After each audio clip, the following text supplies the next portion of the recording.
durísimo contra los sindicalistas, Omar. Hoy lo escuchamos al presidente, ¿no? ¿Por qué no recordamos lo que dijo, y se lo mostramos a Plaini, lo que dijo el presidente Macri a la CNN? Con el señor Moyano. Cuando él cobra las cosas que cobra para su gremio, por izquierda, por derecha, lo que hace es dejar a mucha gente sin trabajo. Este hombre es otro prepotente, Palazzo. Y ahora quiere avanzar sobre un sistema que desde la tecnología le mejora el servicio a la gente contra este tipo de actitudes prepotentes, patoteras que tiene esta persona Palazzo, como tantos otros que lo pueden llegar a tener. El señor Vidó, que lo llama, pero Pablo Vidó. En vez de darle vergüenza. ¿Y por qué tiene que pagarle a Vidó todos sus privilegios y todas sus ineficiencias que cuestan todos los meses miles de millones de pesos? Gente, insisto, que no entiende el cambio que ha tenido la Argentina, donde exige que todos tiremos del carro en la misma dirección. Omar, buenas noches. Buenas noches. Claramente es la impotencia de un presidente que sabe que en octubre se va. Pero tiene varios componentes esto. En primer lugar, todos sabemos que este es un presidente antisindicalista, antiobrero. Es el gobierno más antisindicalista que ha tenido la democracia argentina, no hay ninguna duda. En segundo lugar, él claramente cree que el mejor sindicato es el más débil o el que no existe, porque está en su concepción, en su filosofía, en cómo él entiende. Individuo sin identidad, sin pertenencia, en eso cree el presidente. Y ahora, obviamente, ya en campaña electoral, vuelve a la carga sobre las instituciones sindicales, personalizando en compañeros como Hugo y Pablo Moyano, como Pablo Vidó, como Sergio Palazzo, a quien les doy desde aquí mi solidaridad.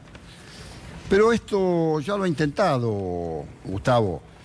Intentó disciplinar a las organizaciones sindicales, recordarán todo, hace poco más de 2 años cuando intervino nuestra organización, una barrabasada jurídica que le duró 30 días. Y ahí lo dijimos en la CGT.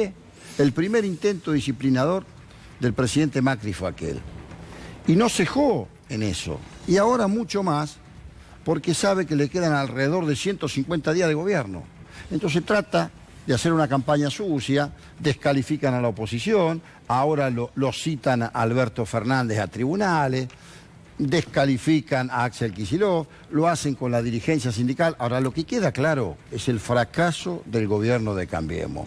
Todo su trazado económico lo único que generó fue más pobreza, más indigencia, una inflación anual casi del 60%, tarifazos de entre el 3.000 y el 4.000%, un endeudamiento externo pocas veces visto. Pero te quiero decir algo más. Es el mismo presidente que sabe que no puede engañar 2 veces a la ciudadanía, porque llegaron fraudulentamente engañando, prometiendo, entre otras cosas, que los trabajadores no iban a pagar más ganancia.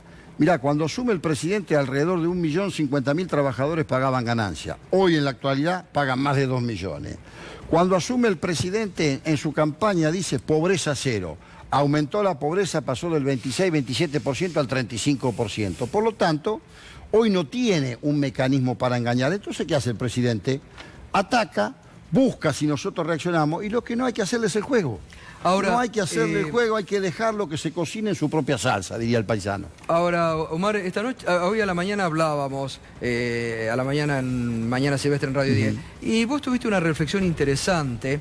Está Graciana Peñafort también, que se suma, que ella también viene hablando mucho de este tema, que es el poder de una prensa que mayoritariamente, salvo honrosas excepciones como este canal y algunos otros medios, acompaña el relato del gobierno. Cada vez está más cerrado acompañando el relato del gobierno. Vos hacías una reflexión también hoy sobre este sentido. Sí, mirá, yo creo que la comunicación y la difusión es el tema en democracia hoy. Cómo se ejerce esa comunicación y esa difusión es central. Te diría que tiene la centralidad. Este gobierno, que hoy el presidente, otra barbaridad, otra barrabasada que dijo que él tenía los medios de comunicación citando a este canal y a Página 12. Pero puso a los dueños de este canal presos por orden del Exactamente, presidente. pero en el contexto además de eso, en el contexto de la comunicación del país, es el 2%. Sí. Tiene más de un 80%. Nunca hubo un gobierno en democracia que haya tenido tanto acompañamiento de la prensa hegemónica, tanto acompañamiento de un sector importante de la justicia y tanto acompañamiento como tiene del sector financiero y de los grandes poderes centrales del mundo. Por eso, como yo digo, no es un poder a subestimar por la oposición. No, de ninguna manera. Por eso digo, no tenemos que hacer el juego. Hay que decirle al hombre y a la mujer de a pie, mire, hay otro país posible, hay otro modelo posible. Ya lo engañaron una vez. ¿Con qué lo engañaron? Con pobreza cero, con mejorar la transparencia en la institucionalidad, con que los trabajadores no iban a pagar ganancias. Se cansaron de decir. Y ahora vuelven los mismos protagonistas. ¿Quién era el eje de una charla que había de Cambiemos? Durán Barba. Sí, hoy lo pasamos al inicio. Ellos utilizan estos mecanismos de difusión y de comunicación. ¿Para qué? Para tapar lo que está pasando, la pobreza, la indigencia, la inflación, los tarifazos, los 500.000 puestos de trabajo registrados que se perdieron en poco más de 3 años y medio y que por cada puesto de trabajo que se pierda registrado son 2 o 3 que se pierden lo que nosotros denominamos comúnmente en la Argentina la changa, Gustavo. Totalmente.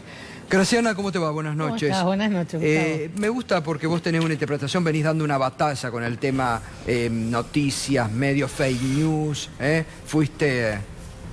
Bueno, trabajamos mucho durante el gobierno de Cristina en la reforma de la ley de medios, pero básicamente para combatir algo que hoy estamos sufriendo las consecuencias de no haber conseguido el objetivo, que es la concentración de la información.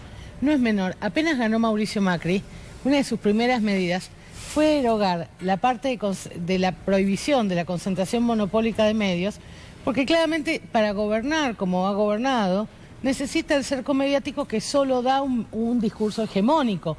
Y el discurso hegemónico no admite la diversidad. Y no es menor. Empezó derogándolo y nos va a dejar un país con un nivel de concentración, ya no solo de medios, sino además de redes, es decir, de los lugares por donde circula la información. Y claramente la información es importante porque construye sentido. Voy a darte un ejemplo absurdo, pero ¿qué pasa todos los días? Alguno de los grandes medios pone en su portada una noticia. Cuando la noticia es desmentida, como pasó con las cuentas de Máximo y Nilda, lo pasan en una hoja que nadie ve. O no lo ponen. O no lo ponen. Digo, y en el mejor de los casos, hace poco le sacaron un informe tremendo a Juan Grabois, más allá de lo que uno puede opinar, y sé que Juan estaba intentando pedir derecho a réplica y poner su propia versión, y los medios no lo dicen. Majul le dijo a Valdés que ni de casualidad lo iba a dejar ir a hablar a su programa, cuando hablaba todo el tiempo de Valdés en su programa. Eso es así porque construyen sentido. El problema es que construyen sentido no solo en cosas cotidianas, por ejemplo, cuando dicen la costa está carísima y uno decide entonces irse de vacaciones a otro lado, sino que construyen sentido en cuestiones muy complejas y que son muy serias.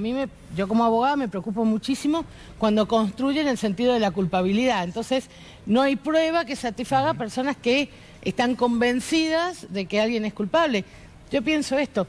Todo el mundo se quedó con la imagen de la Rosadita y gente contando dinero, pero el dinero que estaban contando era de Calcaterra. De esa parte nunca la contaron, cuando se supo ya no la instalaron. Y después no se habló más del tema. Y después el video de la Rosadita, que tan efectivo le fue, desapareció. Pero tiene que ver con esto, construyen un sentido que luego es muy difícil revertir. Igual a mí me parece, en algún momento... Las instituciones, incluyendo el Poder Judicial, siguió por esta construcción de sentido y después se pudo revertir. Ahora, a mí me preocupa mucho más el discurso de odio que esta prensa hegemónica. Digo, odian a los pobres, odian a los migrantes, y esos discursos de odio son mucho más preocupantes. Odian a los movimientos sociales y sindicales, porque instalarlo demora relativamente poco tiempo. Ahora, desinstalar el prejuicio cuesta mucho socialmente. Sí, ahora vamos a hablar, Graciana, sobre un tema que vos estás manejando muy bien, que son las advertencias de un posible fraude, que es muy importante, ya vamos a ir con eso.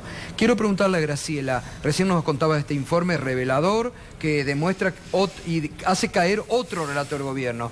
Pero te llevo también a la parte sindical, porque vemos que en el informe ustedes denuncian la sobreestructura que han montado a nivel gerencial de vialidad, pero sin recursos para abajo para hacer estas obras, ¿no? Sí, la realidad es que vinieron a tomar Vialidad Nacional con funcionarios que duplicaban el salario de nuestros gerentes, y después para justificar dentro de la estructura y meterlos dentro del convenio colectivo porque no podían quedar afuera, generaron e inventaron 8 nuevas gerencias ejecutivas. La estructura es prácticamente 40% más grande, y hablo de la Casa Central, nada más de Vialidad. Y han venido de alguna manera también a denostar a los trabajadores, a atropellarnos. De hecho, Gustavo, en base al informe que hemos presentado, y agradezco a todos los medios que nos dan la posibilidad de hablar, hoy salió el propio ministro Dietrich ya a atacarnos, decir que Vialidad era el organismo del Estado más corrupto, que todavía no lo pudo demostrar, y que el sindicato tenía connivencia con eso. Pero lo manejan ellos, porque la gente la puso él, Iguacel lo manejaba, lo puso él. Totalmente, ¿no? Aparte, todos esos funcionarios que estamos hablando que entraron con los sueldos que entraron, el que no venía de IEXA, venía de Autopistas del Sol o de las empresas que maneja el presidente. Lo que debería explicar el gobierno, en lugar de atacar a los dirigentes que estamos del lado de los trabajadores y tratando de hacer una nación mejor, debería, porque nosotros no tenemos el correo, nosotros no somos dueños de los parques eólicos, nosotros no aumentamos el peaje para después vender la empresa y tener más ganancia, ni nosotros los trabajadores y dirigentes sindicales tenemos todo lo que sabemos, o la Ruta 8 que le hicieron sobreprecio al ingeniero Iguacel por arriba del 120%. Deberían explicar eso, y los medios deberían preguntarle eso, porque toda esa plata se podrían estar arreglando los caminos. Con toda esa plata se podría asegurar que puedan salir toda la mercadería y la producción regional, y que cada uno de nosotros podamos viajar seguro por esa ruta.